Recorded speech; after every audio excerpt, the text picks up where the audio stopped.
Hizi ni shamra mtazamaji wa Global TV za mapokezi ya Mwenge wa Uhuru kwa mwaka 2025 katika halmashauri ya wilaya ya Kondoa, ambapo umepokelewa kutoka wilaya ya Chemba. Kauli mbiu ya mwaka huu ni jitokeze shiriki uchaguzi mkuu mwaka 2025 kwa amani na utulivu. Na hivi ndivyo John Tobias, kaimu mkuu wa wilaya ya Chemba, alivyomkabidhi mwenge huo mkuu wa wilaya ya Kondoa Bi Fatma Nyangasa. Hizi ni ripoti za Global TV kutoka hapa Kondoa. Mimi naitwa Hosea, fatana nami katika taarifa hii.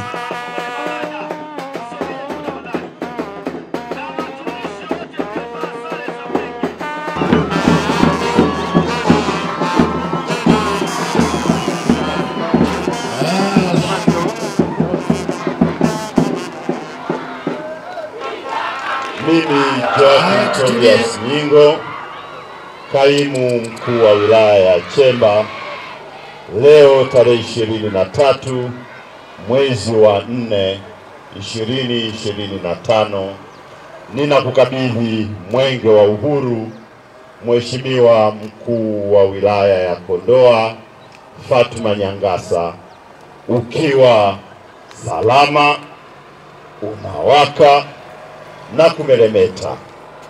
Aidha, ninakukabidhi wakimbiza mwenge 6 wakiongozwa na kiongozi wao mkuu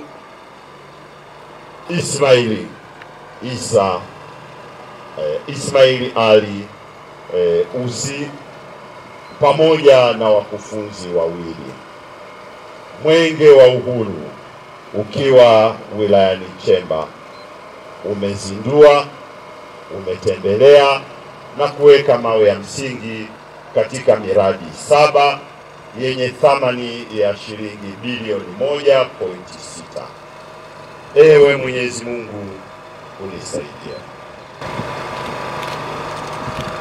Mimi Fatma Almasi Nyangasa, mkuu wa wilaya ya Kondoa, nakiri kupokea mwenge wa uhuru mwaka huu 2025 ukiwa unawaka, unang'ara na kumeremeta.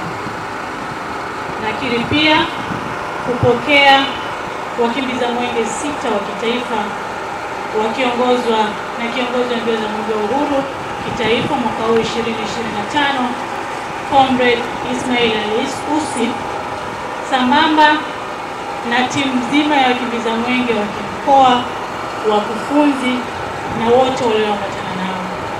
Katika wilaya yetu ya Kondoa, mwenge wa uhuru tutaukimbiza kwa umbali wa kilomita 244.2, ukikagua, ukiweka mawe ya msingi na kuzindua jumla ya miradi 13 yenye thamani ya jumla ya shilingi bilioni 4.595. Mwenyezi Mungu msema.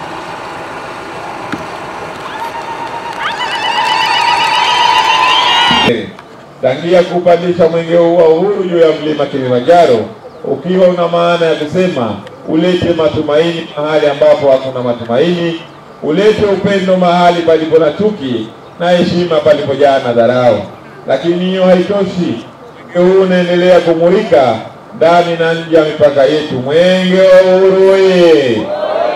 Mwenge wa uhuru safi! Mheshimiwa Daktari Samia Suluhu Hassan kila siku anaendelea kuhamasisha juu ya wananchi juu ya hifadhi ya mazingira, lakini pia kuhakikisha tunatumia nishati safi na salama.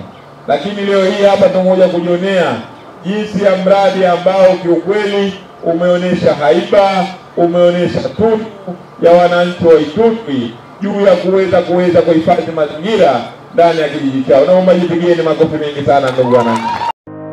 Ili kuwa mwanafamilia bora wa Global TV, usisahau kusubscribe, like, kushare na kucomment. Baada ya kusubscribe, bonyeza alama ya kengele ili kupata taarifa kwa kila video inayopanda Global TV Online.